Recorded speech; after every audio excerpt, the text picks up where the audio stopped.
Welcome back to clean news MP. चलिए देखते हैं मध्य प्रदेश की 25 फटाफट बड़ी खबरों को। इससे पहले आप न्यूज को कहां से देख रहे हैं, हमें कमेंट में बताना बिल्कुल ना भूलें।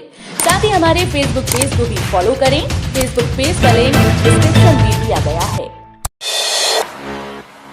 मध्य प्रदेश में 4 दिन की ठंड की छुट्टी। 22 जनवरी के बाद फिर सर्दी का तीव्र तेज। मध्य प्रदेश में ठंड से राहत की खबर है। 2 दिन की हल्की सर्दी के बाद अब मौसम में सुधार दिख रहा है। दिन और रात के तापमान में बढ़ोतरी होने लगी है, लेकिन प्रदेश के 10 जिलों में न्यूनतम तापमान अभी भी 10 डिग्री से नीचे बना हुआ है।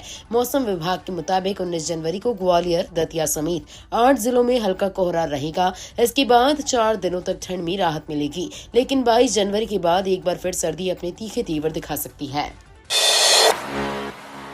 एमपी में 190 करोड़ की लागत से 2 नए प्लांट, रोजगार के नए अवसर। छतरपुर जिले में औद्योगिक विकास को नया इम्पल्स मिलेगा। खजुराहो के पास सिंगापुर के एनआरआई उद्यमी सुरेश अग्रवाल 150 करोड़ रुपए की लागत से आलू आधारित फूड प्रोसेसिंग प्लांट लगाने का प्रस्ताव लेकर आए हैं। इसके साथ ही 40 करोड़ रुपए की निवेश से एक बायोफ्यूल प्लांट भी स्थापित होगा। इन दिनों परियोजनाओं से जिले में रोजगार के नए अवसर खुलेंगे और स्थानीय अर्थव्यवस्था को मजबूती मिलेगी। इन योजनाओं के लागू होने से औद्योगिक गतिविधियों को भी नई गति मिलने की उम्मीद है। एमपी में प्रशासनिक फेरबदल का बड़ा फैसला। 26 आईएएस अधिकारियों की पोस्टिंग बदली, कई को नया प्रभार। मध्य प्रदेश शासन ने बड़े प्रशासनिक फेरबदल के तहत 26 आईएएस अधिकारियों के दायित्वों में बदलाव किया है। सामान्य प्रशासन विभाग के आदेश के अनुसार कई अधिकारियों को नई पोस्टिंग मिली है, जबकि कुछ को अतिरिक्त प्रभार भी दिए गए हैं।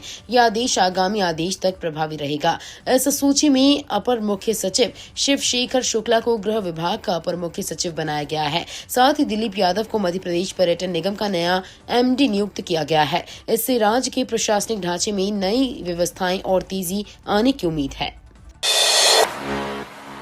एमपी में पीएमई बस सेवा पर ब्रेक। 472 बसें तैयार, लेकिन डिपो और चार्जिंग स्टेशन अधूरे। प्रधानमंत्री ई बस सेवा योजना के तहत मध्य प्रदेश के 8 शहरों के लिए 972 ई बसें स्वीकृत की गई थीं।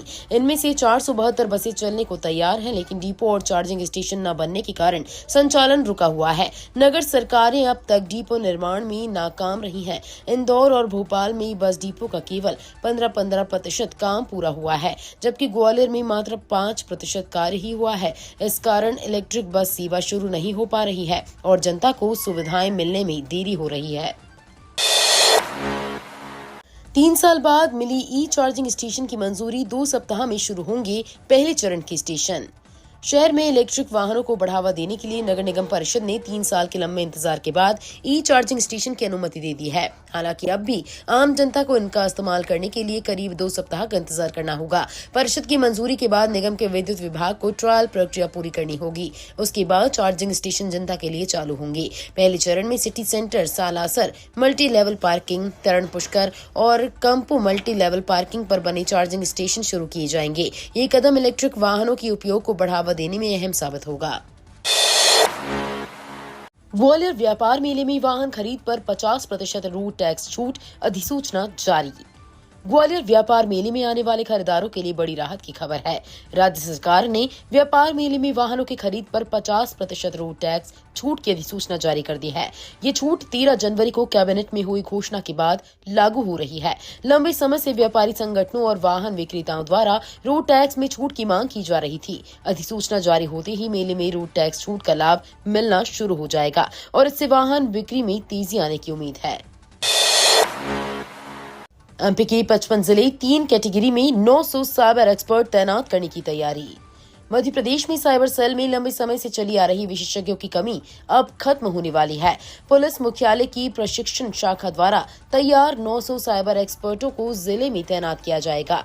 राज्य साइबर सेल के प्रस्ताव को डीजीपी कैलाश मकवाना की मंजूरी मिल चुकी है और आगे की प्रक्रिया शुरू हो गई है। प्रस्ताव के अनुसार 55 जिलों को 3 कैटेगरी में बांटा गया है। साइबर अपराधों की अधिकता वाले बड़े जिलों में 30-30, कम घटनाओं वाले जिलों में 20-20 और अन्य जिलों में 10-10 एक्सपर्ट तैनात किए जाएंगे। इन विशेषज्ञों से साइबर अपराधों की जांच और रोकथाम मजबूत होगी।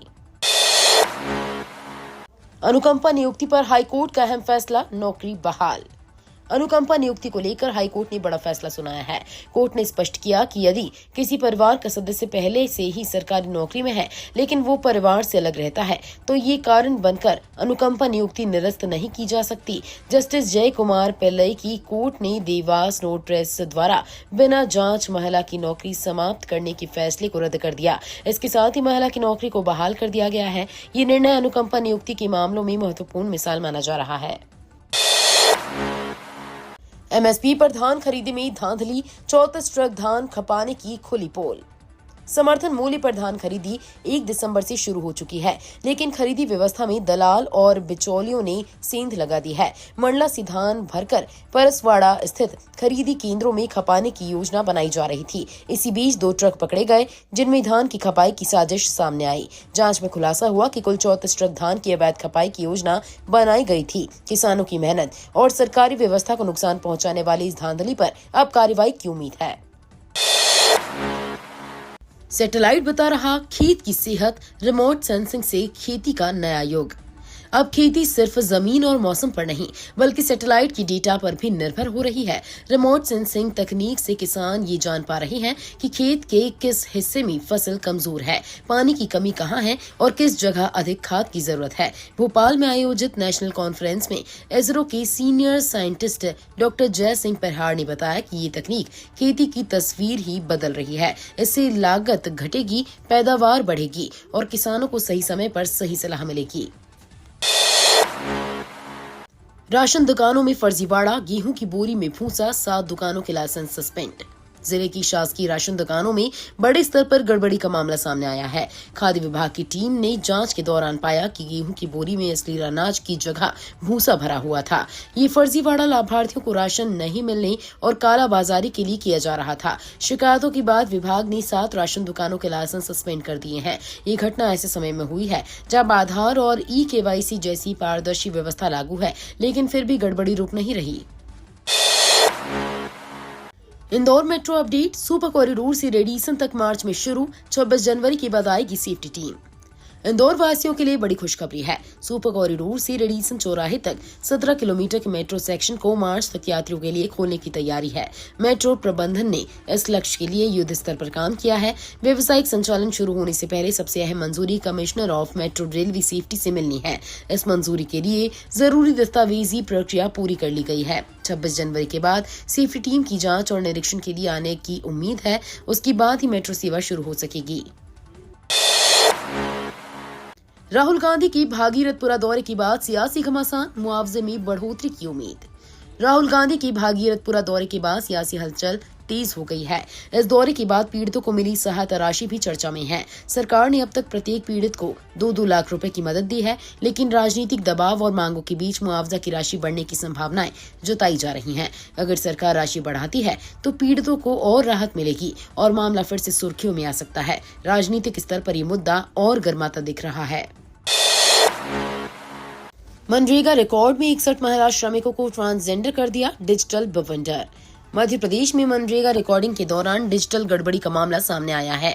डिंडोरी जिले की ग्राम पंचायत मडियारास में जॉब कार्ड बनाते समय 61 महिला श्रमिकों को गलत तरीके से ट्रांसजेंडर के रूप में दर्ज कर दिया गया। सबसे ज्यादा 51 महिलाओं का नाम इसी पंचायत में इस तरह बदला गया। शिकायत है कि जॉब कार्ड आनन फानन में बनाए जाने से मैनपिंग में मनमानी हुई। अब सरकारी रिकॉर्ड में महिलाएं ट्रांसजेंडर दिख रही हैं, जबकि उन्हें और उनके परिवार को इस बात की जानकारी तक नहीं मिली। भागीरथपुरा में 70% क्षेत्र अभी भी टैंकरों पर निर्भर। भागीरथपुरा के लोगों को अभी भी पानी के लिए टैंकरों पर निर्भर रहना होगा। नगर निगम ने केवल 30% हिस्से में टंकी से नर्मदा जल सप्लाई शुरू कर दी है, लेकिन बाकी 70% क्षेत्र में पाइपलाइन बदलने का काम जारी है। अधिकारियों के अनुसार इस काम को पूरा होने में 3 से 4 सप्ताह का समय लगेगा। जैसे जैसे पाइपलाइन बदलने का काम पूरा होगा, चरणबद्ध तरीके से पानी की सप्लाई बाकी हिस्सों में भी शुरू कर दी जाएगी। फिलहाल लोगों को इंतजार करना पड़ रहा है। भोपाल में SC/ST OBC महासम्मेलन, सरकार को बड़े आंदोलन की चेतावनी। भोपाल में भील दशहरा मैदान में SC, ST और OBC मोर्चे के संयुक्त मोर्चे का महासम्मेलन आयोजित हुआ।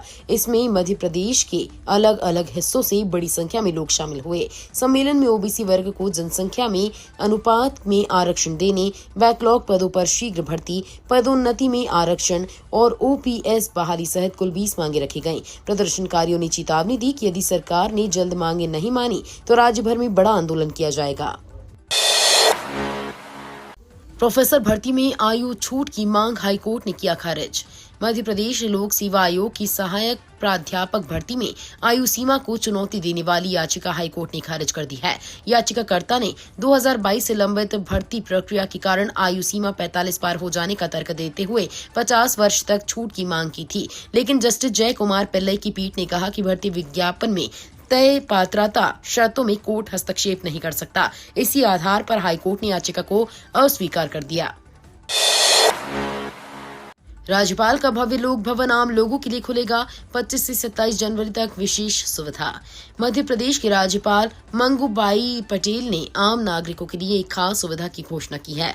राज्यपाल का भव्य निवास, जो पहले राजभवन के नाम से जाना जाता था और अब लोक भवन कहलाता है, गणतंत्र दिवस के अवसर पर जनता के लिए खोल दिया जाएगा। लोक भवन में आम लोग 25 से 27 जनवरी तक भ्रमण कर सकेंगे। खासतौर पर 26 जनवरी को सुबह 11 बजे से दोपहर 2 बजे तक जनता को प्रवेश की अनुमति होगी। यह अवसर लोगों के लिए बेहद खास और ऐतिहासिक रहेगा। अब वाहन फिटनेस की जांच सिर्फ जबलपुर में हजारों ड्राइवरों की परेशानी बढ़ी। केंद्रीय सड़क परिवहन मंत्रालय के नए निर्देश के बाद जबलपुर संभाग के हजारों वाहनों की फिटनेस जांच अब सिर्फ संभागीय स्तर पर होगी। यानी अब नरसिंहपुर, सिवनी, बालाघाट, छिंदवाड़ा, कटनी, मंडला और डिंडोरी के वाहन चालक भी फिटनेस के लिए जबलपुर स्थित ऑटोमेटेड टेस्टिंग स्टेशन पहुंचेंगे। इससे समय, पैसा और लंबी दूरी की परेशानी बढ़ जाएगी। वाहन संचालक पहले से ही परेशान हैं। अब देखना होगा कि प्रशासन इस समस्या का समाधान कब तक करता है। खतरनाक मांझा बिक रहा है खुलेआम। पुलिस कमिश्नर ने सप्लाई रोकने के दिए आदेश। राजधानी में प्रतिबंध के बाद भी जानलेवा चाइनीज मांझा खुलेआम बिक रहा है। ये मांझा लोगों के लिए अब भी बड़ा खतरा बना हुआ है। बाइक सवार, राहगीर और बच्चे इसकी चपेट में आकर गंभीर रूप से घायल हो रहे हैं।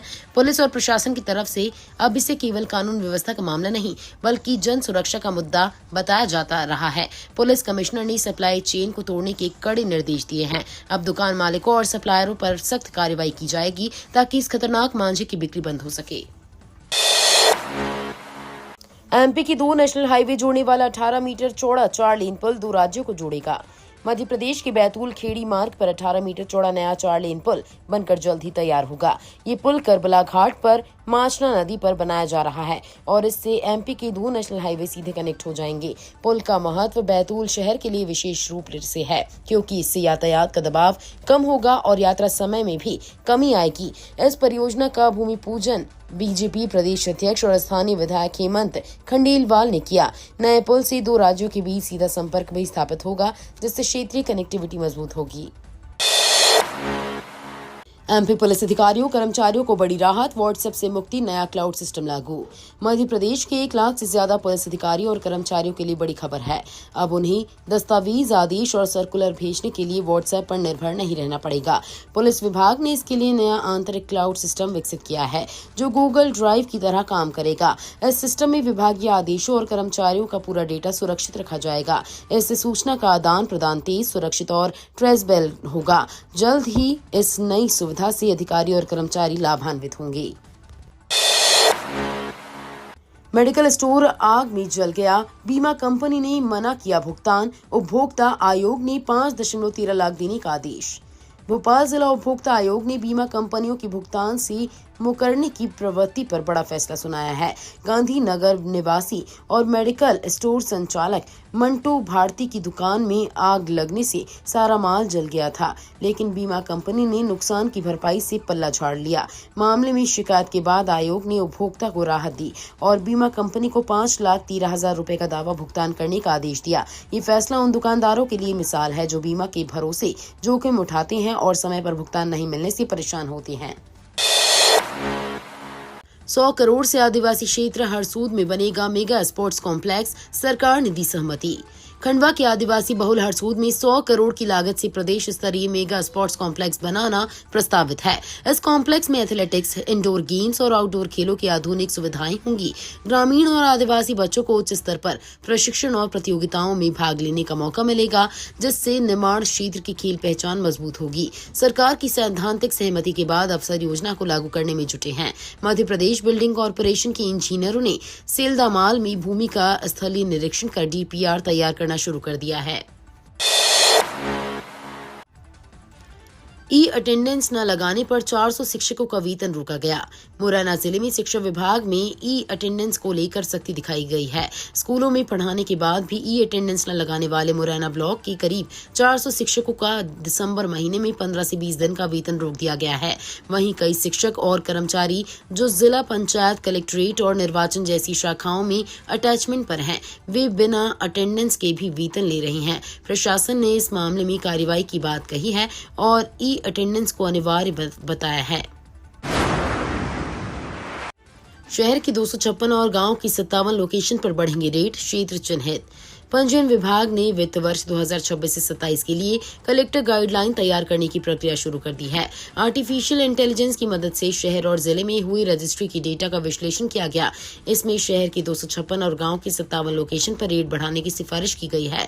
जिला पंजीयन ने उप पंजीयकों के साथ बैठक कर उनके क्षेत्रों की जानकारी ली। 40 से 100% तक रेट बढ़ोतरी के प्रस्ताव हैं, जबकि शहरी क्षेत्र में औसतन 20% तक वृद्धि संभावित है। तो ये थी आज की 25 फटाफट बड़ी खबरें। अगर आपको न्यूज पसंद आई हो तो वीडियो को लाइक और शेयर जरूर करें। धन्यवाद।